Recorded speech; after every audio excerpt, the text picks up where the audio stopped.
Welcome back to Sidemen Reacts. Today I am with Harold and we are watching Simply Explaining Complex Things That You've Always Wondered. We're going to learn today, Harold. Okay. I'm actually, a lot of these things are actually going to be things that have baffled me, so I'm very excited for this today. I'm very excited. Or if you're so excited, press play. I just bloody might. Just might. Why does text show up backwards in a mirror? Like my shirt, for example, says NASA, but in the mirror, it kind of looks like it says A2A. Well, I know that this is, you know this, I feel like right? this is common sense, no? Yeah, it's just because it's reflecting like straight back at you. So obviously, like, it's not. Yeah. I mean, duh. You might think that's just a property of mirrors. They flip things from left to right, but that's not true. Take, for example, this object. An arrow clearly facing from left to right. But it's also facing left to right in the mirror. I mean, no matter how I orient this object, it's going to have the exact same direction in the real world as it does in the mirror world. Yes. So if mirrors don't flip objects, why does text show up as flipped? Well, there's actually an explanation for this. Let me demonstrate. If I take this book, clearly the title is forwards, but in the mirror, it's backwards. Contrast that with the text I've written on this transparent Ziploc bag. I haven't learned anything yet. Forward text in the real world, but also forward text in the mirror. Okay. Well, that's because I did something different with the bag than with the book. With the book, you can clearly already see the cover of the book. But in order to see it in the mirror, I have to flip it. Because right now you're looking at the backside. To see the cover, I physically flip the book and thus flip the text. Compare that with the Ziploc bag. So this is just common sense. Anything because the bag is transparent. Yeah, this one I'm fine with. It's also forward in the mirror world. You know the one I hate, which I can't get, is when you put like a piece of paper up to a mirror, or you cover you with a piece of paper in the mirror that you can like see around the side of it. Yeah, but it's the angle that the light's reflecting it. I know, but it just fucks with my head. I don't like it. How can the mirror see it? How can it see? How does a cat always land on its feet, Okay. even if it falls Here we go. upside down? It seems like it's breaking the laws of physics, right? No surface to push against, no external force, just a perfect mid-air twist. Yeah, but how? here's the fascinating part. It's not defying physics, it's using them. Scientists studied cats in zero gravity and found that they twist their bodies in a really clever way by bending their spines and rotating their front and Yeah, so it's just like I could do that on a trampoline. You could do that. It's just impressive. They can orient. They mustn't always know where the ground is. They generate internal forces that cancel each other out, keeping their angular momentum balanced. So while it looks like magic, it's actually just brilliant natural physics at work. Cats don't break the rules. They work them to perfection. Oh yeah, impressive. Okay then, talk to me about jam on toast. Jam on toast. Oh, when you drop it, it's always jammed down. Well, actually, the theory there is correct, right? Because obviously there's more weight on the side with jam or butter. So it's more time than not, it will flip over onto the jam side. Onto the jam side, yeah. When most people cut an onion, their eyes begin watering. But have you ever wondered why this happens in the first place? I don't get this. Do you get this? Emit fumes. I think it's like stuff splashing up, no? It all comes down to chemistry. You see, onions release an invisible gas when they're cut. All right. Yeah. And this gas mixes with the water in our eyes, which stings our eyes and sends pain signals to our brain. I quite like the sting in the eyes when I cut an onion, you know. You sadistic bastard. No, but it doesn't hurt, does it? I mean, it's just a bit irritating, I guess. I guess, yeah. I'm indifferent to it. Yeah. To produce tears and wash away the gas. Love an onion. So he's saying it's the gas reacting with the water in our eyes. Yeah, which I guess makes sense. The one reason why you might be feeling tired a lot is because you're consuming too much caffeine or potentially even taking it at the wrong time. But to solve this problem, we need to understand how caffeine works in our body. But you know, I fucking hate these people. They're just like, oh yeah, you should have this amount of caffeine an hour after you wake up. Before that, you have to get 30 minutes of sun. I'm like, I'm tired, man. Let me have a I don't want to go in the details of it. Like, I'm fucking. I just need a coffee. I need a coffee, bro. Let me have a coffee. I don't want to fucking time the coffee right. I'm gonna have a coffee. So the reason why caffeine makes you feel more awake is because it blocks adenosine receptors. Normally, adenosine. Oh yeah, that's crazy as well. You know, caffeine like doesn't give you energy. It just stops you feeling tired. It like stops the tired feeling hitting you. So you actually just like. That's crazy. Yeah, powering through. You're actually just damaging yourself. Yeah. Normally, adenosine, which is a chemical in our bodies, binds to adenosine receptors and it makes us feel tired.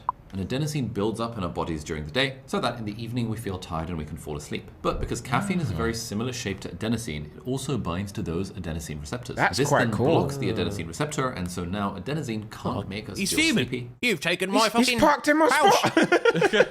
You can't park this, huh? If you're going to drink caffeine, the best time to drink caffeine is ideally before or during lunch. And actually drinking caffeine at any time in the afternoon is probably a bit late, and it does put your sleep at risk. Oh, shut up. That's quite cool. That's the coolest thing I've learned so far. I didn't know that. The way it happens, yeah. But I like a cup of tea at bedtime. I'm decaf tea now at bedtime, though, I guess. I'm trying to. Good boy, good boy. Why does your voice sound different in sound recordings? Wise men say.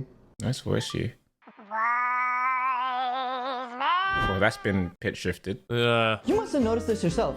How can I sound so smexy in real life and so derpy on the sound recording? Don't love smexy and derpy. Yeah, I'm not a fan. Well, the answer is pretty simple. When you hear others talk, you're hearing the sound transmitted mostly through the air. But when you hear yourself talk, it's a little bit of air conduction, but you hear yourself through the bones in your head, particularly your skull, which enhances lower frequencies, making you sound richer and deeper. But when you record yourself and play it back, you're hearing yourself only through air conduction.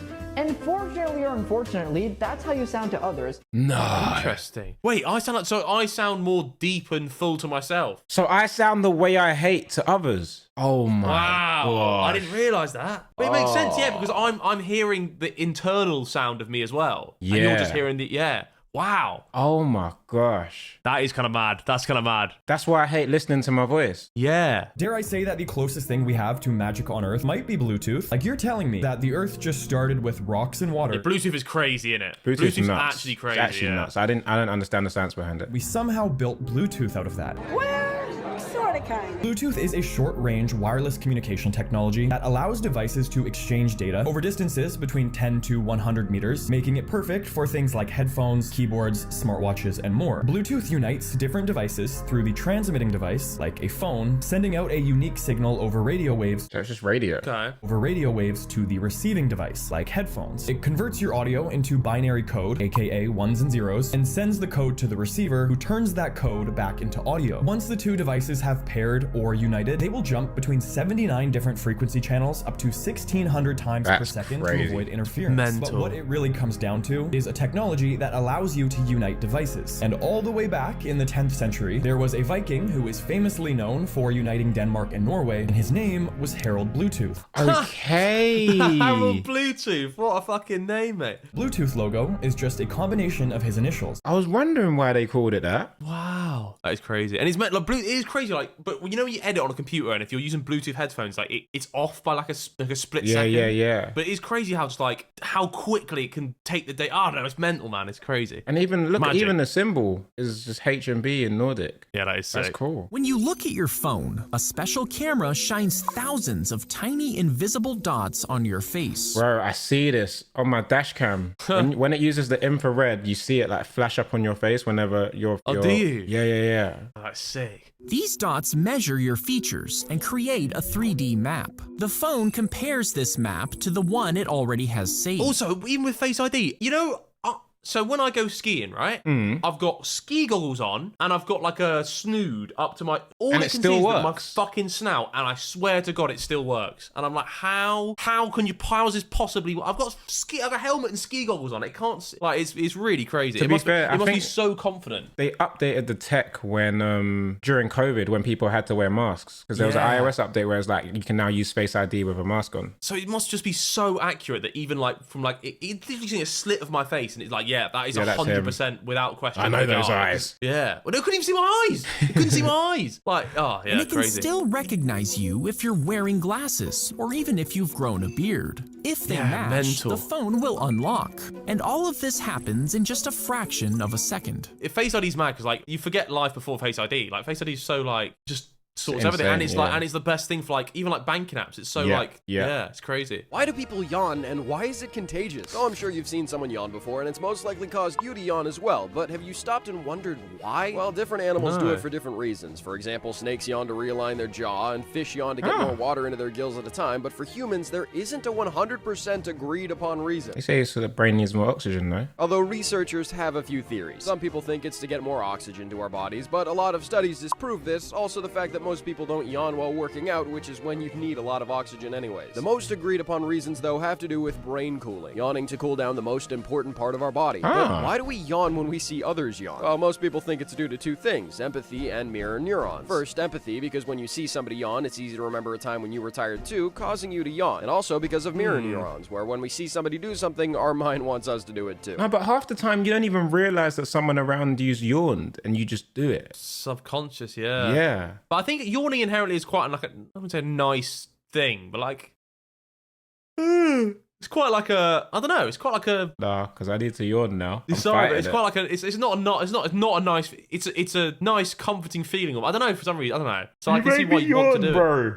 You make me yawn via Bluetooth. You bastard. Oh, I don't know. I love a good yawn.